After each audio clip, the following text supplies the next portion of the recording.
Namaste. This is Dr. Aparna.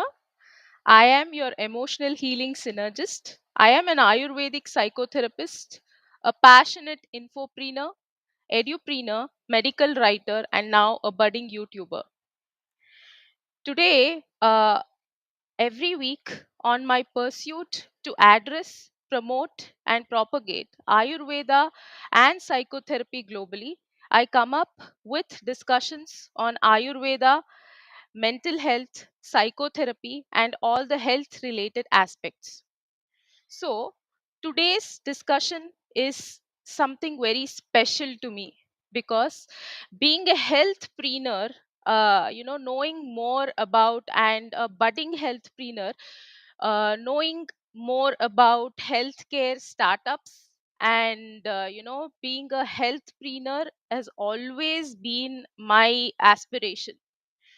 So today we are I am my guest today is expert in healthcare startups, and she is an engineer.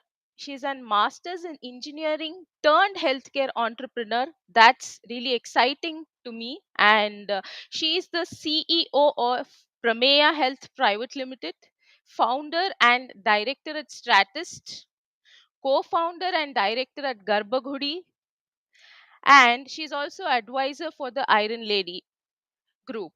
So let me welcome Miss Pushpalatha ma'am. Hello ma'am. Namaste. Hello, namaste. Happy Welcome to morning, my happy afternoon. yeah, happy afternoon and welcome to my live show, and thank you for sparing some time from your busy schedule. So yeah, let's hop on to the interview now, matlab discussion now. So ma'am, I just wanted to know, I'm very enthusiastic and to know that how did you turn to healthcare? You are basically a master's in engineering, and how did you turn to healthcare? Yeah, What? yeah. 2011 is when I entered healthcare. We invested in a infertility center, so fertility IVF center. So that's how I got into the operations of understanding nuances of healthcare and fertility industry as such. So it's been 12 years journey in this industry, healthcare industry. So learning, growing, and it's been a phenomenal, exciting experience. Scaling organization from scratch to a company of more than valuation 100 crore today, Dr. Aparna. So it's been a huge. So because it's been my, actually I wanted to be a doctor as a, and that was my childhood dream, and then ended up becoming an engineer for various reasons. And I think life had, wanted me to be in healthcare in one way or the other. That's how I got into a family of doctors and being in the infertility industry. You have founded, like, that's wonderful, and your work in matlab a leader for three organizations now, almost three organizations. So tell us about all the three organizations just in brief. I know about the organizations, but I want my viewers to know about Garbhagudi, about Stratist, and about Prameya Healthcare. Okay, yeah. So Prameya Health, basically we are into women wellness, preventive and supportive care for women wellness, and also we run flagship programs for cancer support programs called Sahai. For women wellness, we have program called Pranasaki, so which we have end-to-end support for all the category of, in starting from girl children, that is adolescence age, to the graying years, we call it as. So all the category, the growing years, graying years, changing years, all the sector of age groups we cover in Premier. And in Garbhagudi, like the name says, we are a chain of fertility hospitals into holistic fertility treatment. And Stratist is my advisory and a consulting firm for healthcare startups and scaling healthcare entrepreneurs, supporting them in grooming them to scale their businesses. Doctor. So these are the various things I do. I'm also a program leader and an investor at Iron Lady and an advisor for Iron Lady community. Iron Lady is a number one women leadership platform today in India, and we have entrepreneurs, working professionals, and many job aspirants on the platform who are looking for women leadership skills and training programs. Yes. And for our viewers, that's how through Iron Lady I came to know about Pushpalatha ma'am. Yeah, that is the platform which gave us strength to come online and talk. Basically, I'm talking True. because of that platform. So, ma'am, I want to know something more about Stratist. So, how does it help, healthpreneurs? In what ways does it help? Because we are discussing about and womenpreneurs as well. So, how does it help us? Yeah. Basically, in Stratist, my journey of scaling organization from scratch was a huge learning experience, like I mentioned, from being an engineering, from background into healthcare, understanding and then scaling a business. And I understood that many entrepreneurs, especially healthcare entrepreneurs, go through similar journey and they struggle and do a lot of mistakes while scaling the organization. That's how Stratus was born, to support healthcare entrepreneurs and especially women entrepreneurs to groom and doctors to understand how they even should start the business and look at the growth, what kind of roadmap they need to look at for their organizations, what are the some of the fundamentals which entrepreneurs should not, I mean, do mistakes or probably understand much better their business model and then take it to the next level of growth. So with all these, I mean, we made a few programs called Spark, Ignite, and Empower, wherein all the startups come under the Spark program. We group them in group sessions. Ignite is where we give them one-to-one support, help them scale the business, and Empower is where if they are ready to go into that investment model and take support to grow to the next level. That's where we help them to connect with the like-minded people and for investment and support them in growing the business also. So this is what we do. It basically started to support entrepreneurs so that, I mean, my journey, whatever I have learned in scaling the organization for 12 years and working with various entrepreneurs for 2 decades, more than 2 decades, we consolidated into a program so that they do not do similar mistakes, but rather use the expertise and the knowledge to do it much more rigorously. So that's the overall intent of Stratist, Dr. Yeah, that means Statist helps like solopreneurs as well, like me, for example, like to start or initiate the thing, or the established healthcare setups. Majority of the time, still now, established setups have come forward to take our support in terms of Ignite program. Spark has been only, yearly twice kind of a program where solopreneurs and startup entrepreneurs come and take that program for a period of time, certain period of time, and they themselves will be able to manage later on. Yeah.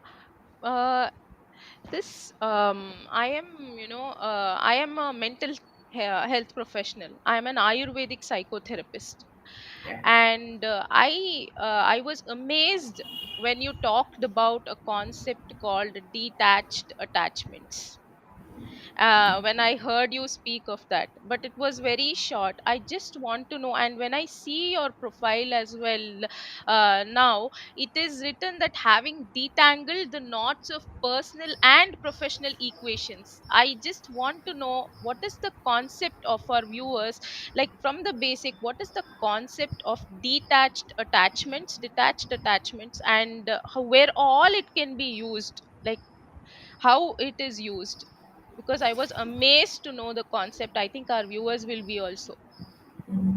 Yeah, personally, I mean, personally, definitely, this one principle of detached attachment has helped me to uh, come out of lot of emotional challenges as women we go through, right, in various stages in our life and also professionally. So I think, I mean, after my Gudi, scaling the organization, and when it came to a stage where we wanted to build non-founders leadership team, and as founders we were planning to take a step back and have non-founders in the leadership team and build. It's not easy, you being a founder, I mean, being associated with the organization and growing with it. Like it's like you nurturing your baby, right, for 12 years, 13 years, and then probably I mean take a step back and then see what else I can do. So even though I mean a lot of things we say personally, I mean I teach a lot of people, right? So that I mean you should be able to do that at any point in time, looking at the organization growth, keeping the end in mind. So, but when it comes to when we are also doing, we go through that. So this one principle has really helped me to take those tough decisions in life and not get too much attached, but still make those decisions. Whether it is not easy, it's not easy.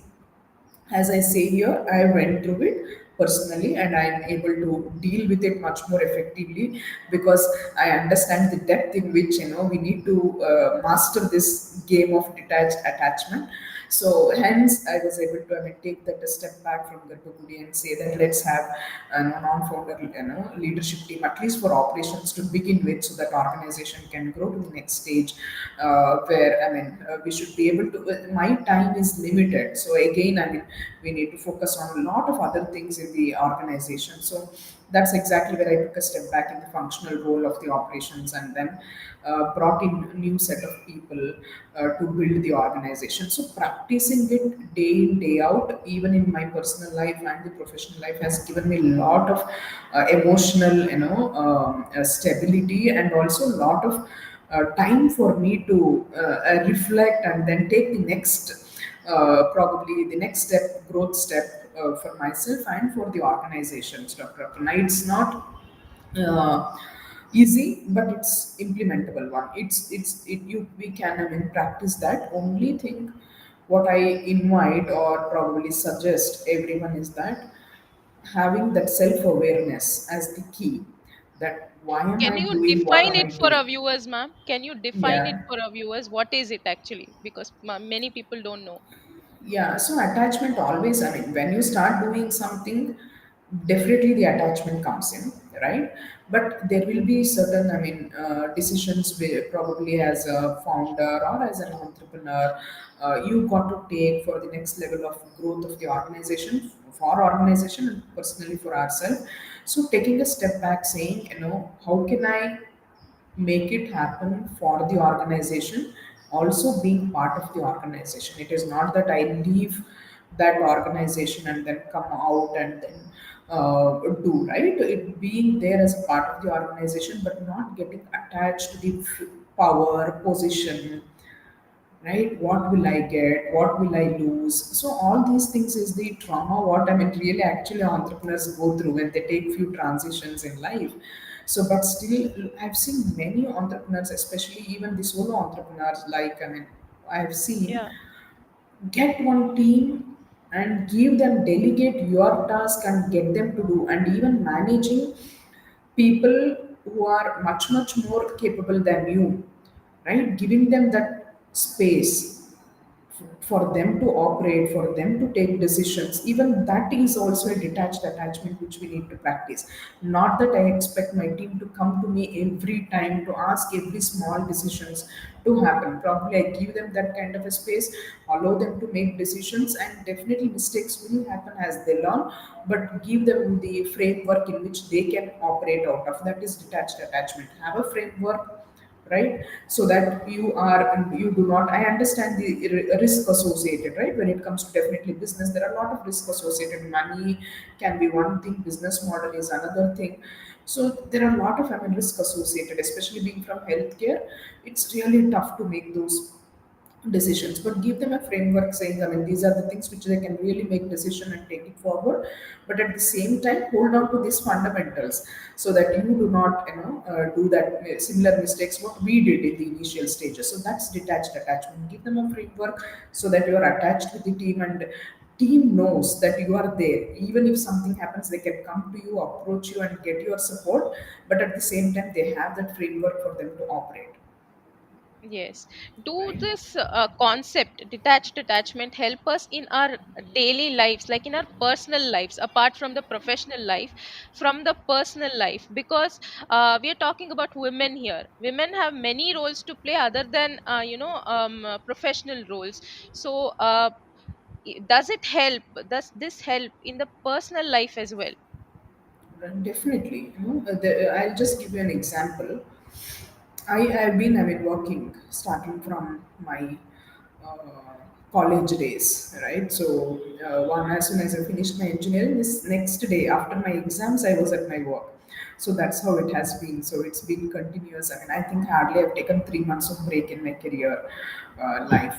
So that's how it has been. So when you newly get married and go to a new house, they also have that attachment, especially with in-laws, right? So they feel, you being there in the kitchen is also in another, they get, really, many of times get affected, saying they have that possessiveness, right? So some new girl has come, it's not easy as we say that, the in-laws should support, but they also have certain emotions attached for what they have been. So to get me into the whole ecosystem, they also need certain time. It needs about 2 years, 3 years for me to really, for us to really get into that new house, gel with the new culture. Get along with all the new things which you need to probably learn, unlearn, and be part of that family. So even there, many of the times I felt, why can't I be? Take role in in kitchen. Why? Only it is always there that my mother-in-law needs to be there, to prepare everything, and I should only support her in preparing the kitchen related and stuff, all the cutting and other things. Just to give you a practical, example, only I used to do, whereas main cooking and other things my mother-in-law used to do. So some of the times, initially it is okay, but at least, there is a point at which I also feel like, cooking today this kind of, this is my, recipe which I feel, like preparing, right? So I feel so many of the times I used to feel like, they are not allowing me to be, part of that, work. So I know, it comes out of a possessiveness that she doesn't want to leave and such things. Very simple example, but there, I could really understand saying that they also go through that, as a possessiveness, that it's very difficult for them to leave initially. So I used to, really practice this, saying, okay, how can I make a powerful request to my mother-in-law, to ensure that I also, get that part of the cooking which I am, looking forward to prepare and feed, my children and my husband and definitely my in-laws. So that's exactly, for a few days I also practiced, say, making powerful requests, and then many of the times it used to lead into some cold war and, other things. Then I started understanding, okay, probably than me saying that you leave, probably I should practice detached attachment, right? So I said, okay, morning breakfast I'll prepare, afternoon, lunch we'll prepare, again dinner we'll together. Somebody will, we will manage between one of us, we will manage, or together we will manage.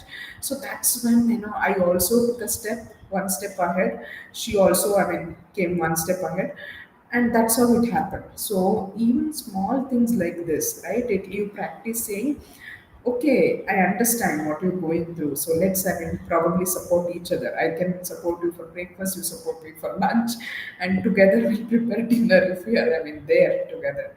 So that's simple as these things, practicing detached attachment, that it is okay, I understand, let's see how together we can do that. That helps a lot, even in personal life, Dr. Aparna. This has been my learning. And maybe it also helps in the mom guilt, maybe who new mothers who are leaving their children for work. Yeah. Yeah, definitely. See, without, I've seen many, women struggle, especially working professionals, saying, I don't have a support structure at home. But they are not ready to compromise on these things, being with, family, in-laws. They are not, in-laws are actually, our support structure. Right? If I have to say with pride today that I've only taken 3 months of career break, it is because my mother-in-law was there at every step of mine. holding on to my family, supporting my children when they're coming from school, and if I'm in a meeting, she's the one who will stand up in kitchen and make it happen for me. So it's not. I mean, and it is not that that chemistry has clicked so easy for me, right? I have worked on it to make it happen, like allowing her, and then whenever I wanted to, I've also, I mean, went there, made it happen for her. So like that, so you practice. It is not about a concept, it is how do you want to, I mean, really make it implement in your life. And I'm also inspired by you handling so many teams, like so many institutions, at least three major institutions and an advisor for Iron Lady. How do you manage time? Like, how do you do that? And managing family as well. Yeah, actually, I manage my energy. I maximize my energy than time. So I think delegation is the key aspect, Dr. Aparna. So have capable team, groom them, support them, delegate, train them, hold on to them, and then tell them that they will be able to do. And with that sheer strength, the team performs. So for the Gudi, it's been a. I don't even go for any functional decisions, day-to-day decisions today. It's only board meetings, quarterly board meetings, which I attend. But for Prameya, right now I'm leading as CEO of Prameya, so I'm there for day-to-day operations, ensuring, I mean, I support them end to end in every aspect of growing the business. So that's how, I mean, every stage you've got to take that decision and move ahead in life, but it takes time. Yeah, right. And you have started from scratch right now, ma'am. From the Garbhagudi you started, you Yeah, said, right? right. Yeah. Yeah. What are the strategies, or what are some techniques you will give for us, like starting a healthcare entrepreneurs, from scratch to make it where you are, at least in 10 years at least, or maximum 10 to 15 years. How do you guide us? Yeah, the moment we know our strength, especially doctors and healthcare professionals, what they do is they know that this is their strength and they know they can make it as a business model and work. But they do not evaluate the innate, inherent capacity or the capability of that business model. They jump for execution. I understand execution is needed. That's how we will know whether business model will work or not. Along with that, you've got to have a strategic approach towards knowing whether this business model is scalable or not. And pivoting as an entrepreneur is a skill which we need to master. If you are not ready to pivot yourself, trying on various, I mean, aspects within the business model, suppose this program which I'm running, so probably I will look for a pilot model for about 3 months. I'll work and I'll see how we can scale it up. And if I see we are unable to scale it up, how quickly can I pivot myself within that business model? What are the various other programs which I can offer? Does my inherent business model has the capacity to scale up? That's the biggest, it's very difficult to answer that, but it needs that kind of mindset for you to discuss, collaborate, understand how to make this business model scalable. Scalable need not be multi-sector always. Scalable can be in terms of various other products and services which we offer on the table. Scalability can be in terms of probably in a single, in one roof, probably one center, multiple services and products what I can have, multiple businesses what I can have.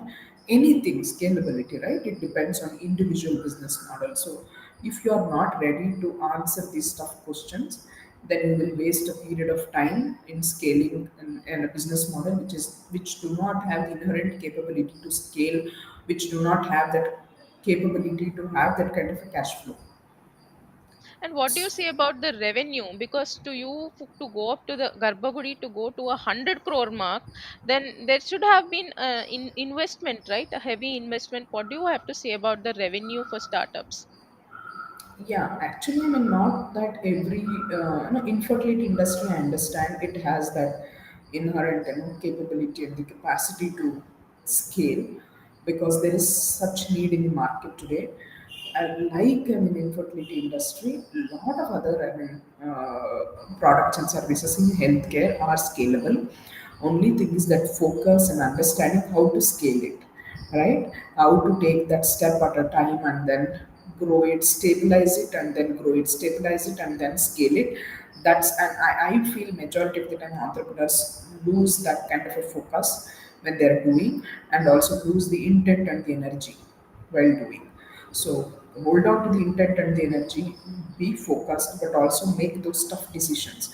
I cannot keep trying same thing for 5 years, 6 years, and then end up concluding that no, this is not working, right? So pivoting at every point in time to know whether it is working, not working, is the tough decision which we need to take. I may be attached for my product and service. I, as a founder, I may feel that this is a fantastic product or the service which market needs, and I will be able to sell it, or I will be able to support market with this kind of a product or service.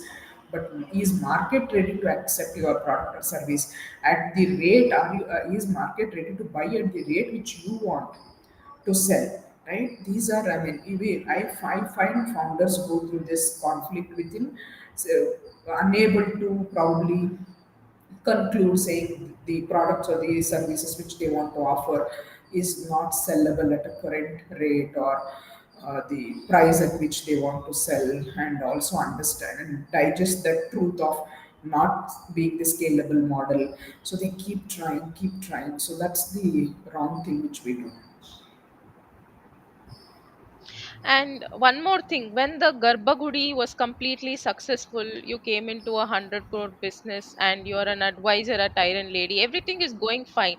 Why did you think of, this is my personal question, like why did you think of going for matlab another, founding another Stratist and then Prameya Health? What is the core belief that you are, you're unstoppable, like you're just expanding, like. Yeah, yeah.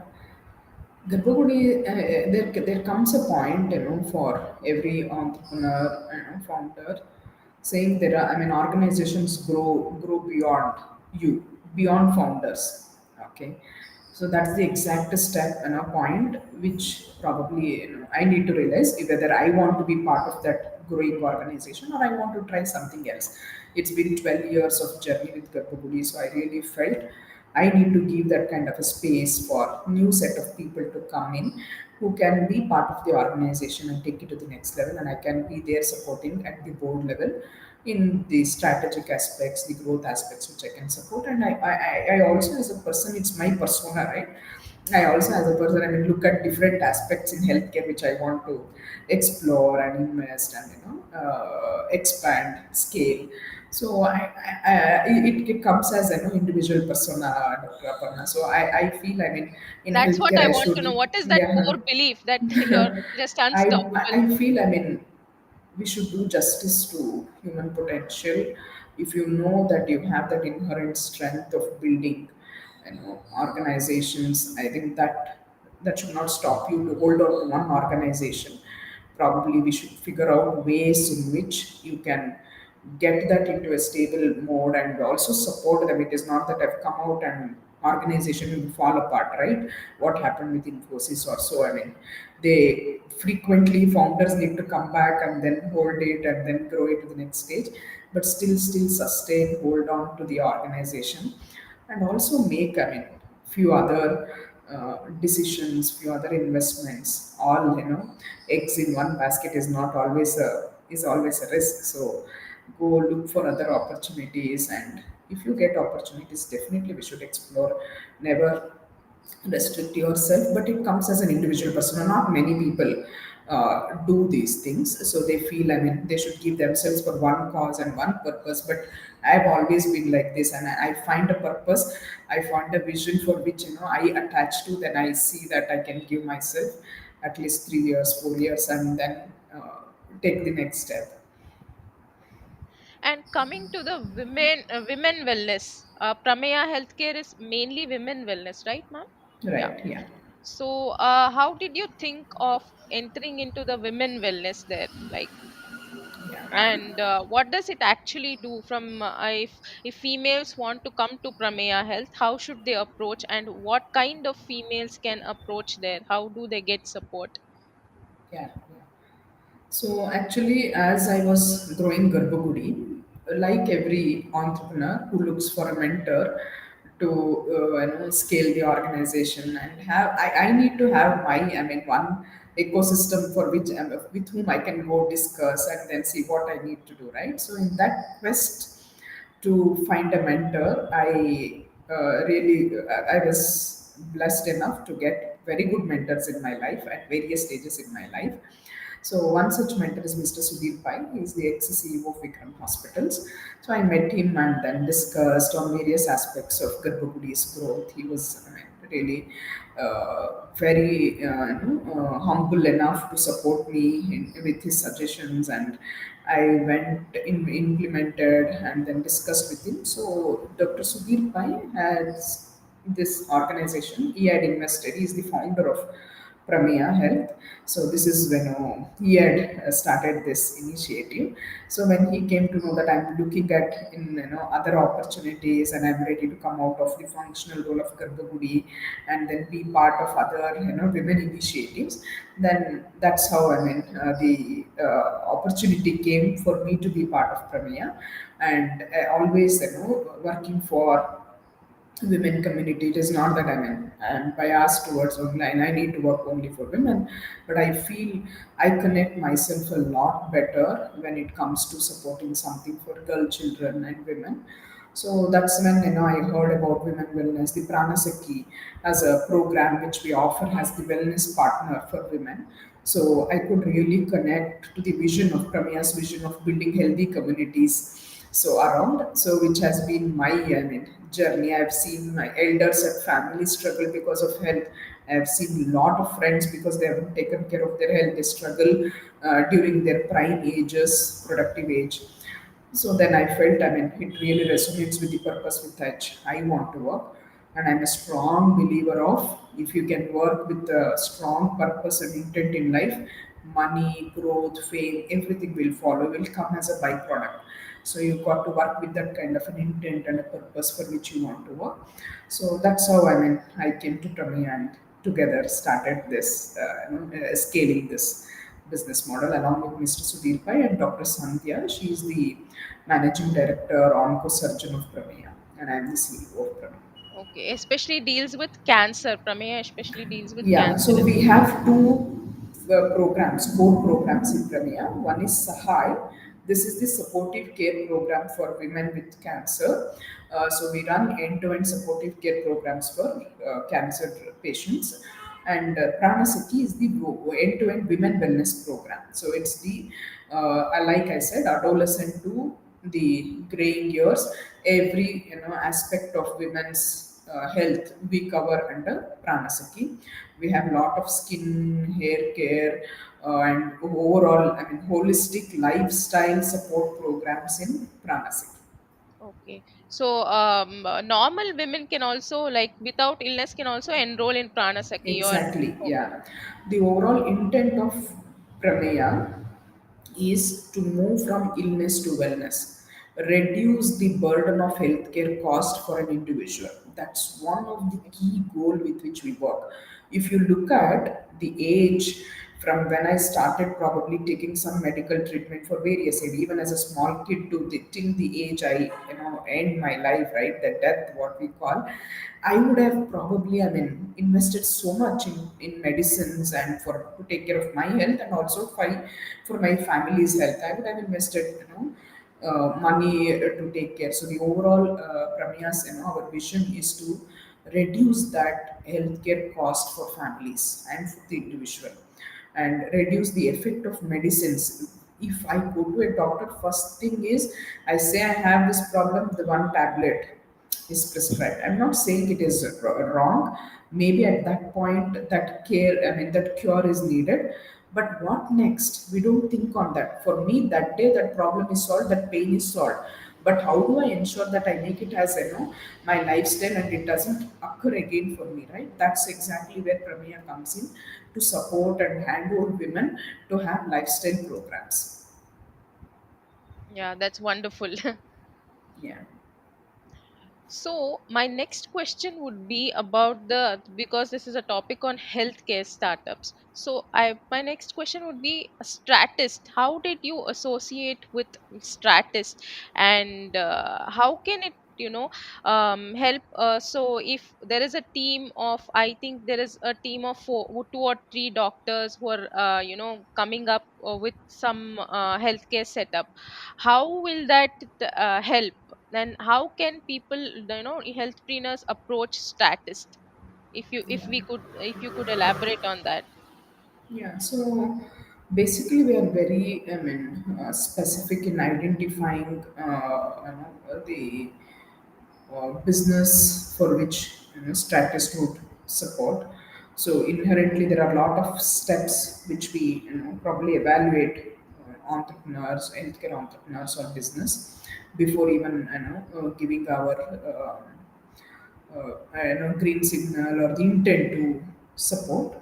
So if we feel that, I mean, see, but basically it is not about giving the support. It is together with Stratus support will organizations be able to build and scale. That's what we check. So if those, I mean, the parameters are fulfilled, then definitely, Statist as a group of, board members, we are there as a team of board members, will support them to grow, start. If you are a startup entrepreneur, or probably grow to the next level if you are looking for scaling support. So that's what we do, but we are very specific in terms of choosing, and based on the business model is one thing, based on the intent of the owners and the founders who are ready to scale. So some of the things which I first ask people when I in the first orientation when I talk to them, right? What is that business for you? What is that your organization for you? If you can answer that well, then you have clarity on what you want to do with that organization, right? Is it you are building it for the sake of building, or it is that you want to try what you want to try, or is it a passion for you, is it a cause for which you stand? Then your approach will be entirely different. So these are the fundamentals which we check and then take up. Okay. And you had a meeting, you were one of the, privileged members to have a meeting with Miss Draupadi Murmu ji, our president. So I just want to know about what was that about there? Yeah, Matlab, what was yeah. the cause you were serving there?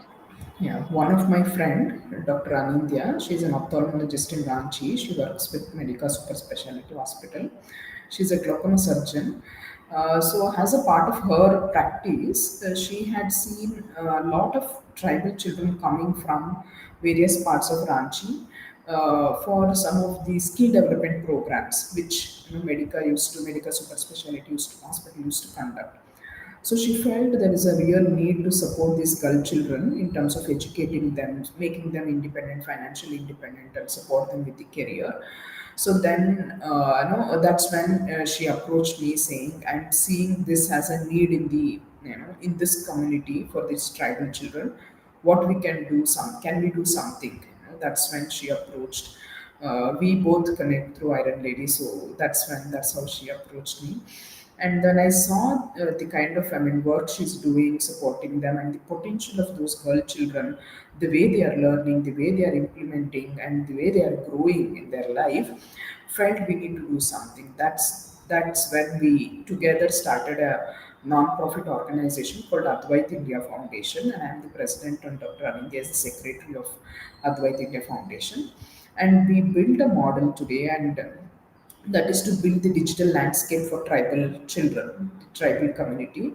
The first project we have implemented in Birhor community in the Ranchi area, which Dr. Anindya personally runs in the Ranchi district, and we have digitized 50 schools in this region through the help of HP team. HP has supported us to build this digital classroom for them, and we conduct weekly sessions, monthly sessions for these children in educating on various aspects of career, nutrition, their health, how they need to build their communication, personality development. We run various programs through these digital classrooms, which we have set up in 50 government schools in around Ranchi, along with one tribal community called Birhor community, which we support.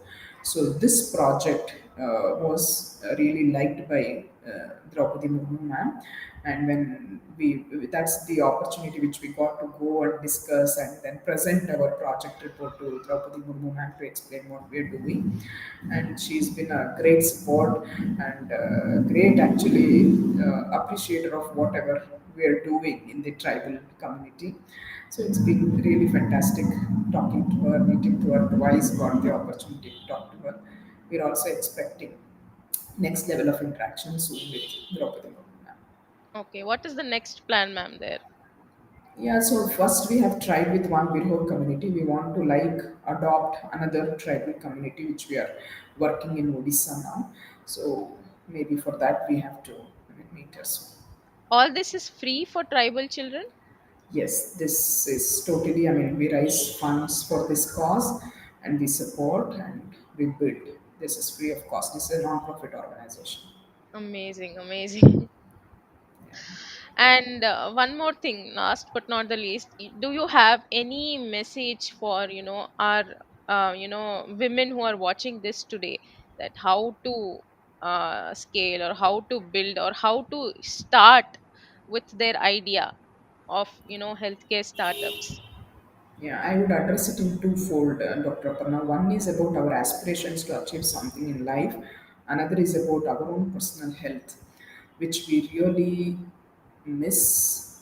Neglect. I'm sure you from healthcare, you understand what I'm speaking.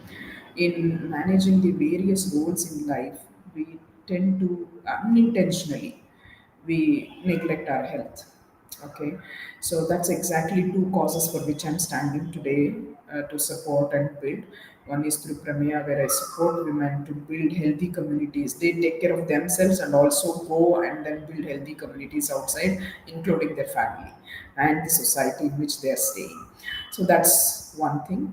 And coming to the scaling the organization, that's exactly where I mean we do with Stratist of supporting women entrepreneurs, especially from healthcare background, to understand why they should do what they should do and how they can scale it up in a shorter period of time if they feel that they have the potential and their business model has the potential. Then we support them with growing the business. So definitely first is taking care of your health and then the business health. Both needs equal attention. Right. So you cannot, I mean, say this is high, this is low. So just start with your energy, managing your energy, your health. Then it will definitely multifold in your family, in your society, and in your business. So take care of your health to take care of your business health. Yeah, I heard somewhere an ounce of prevention is better than kilos of cure. True. So, yeah, and thank you very much, ma'am, for coming and gracing our program and giving your insights. And if I have to talk, it will just continue. But for today, I think we will end our session here. But thank you for sparing time for us, and thank you for coming Thank you and so much. giving me the opportunity to speak to you. And we'll have more more interactions and discussions in the coming year. Thank you. Thank you so much, Dr. Aparna. It was Thank you. pleasure connecting with you. Thank you so Thank you. much. Thank you. Bye bye. Bye.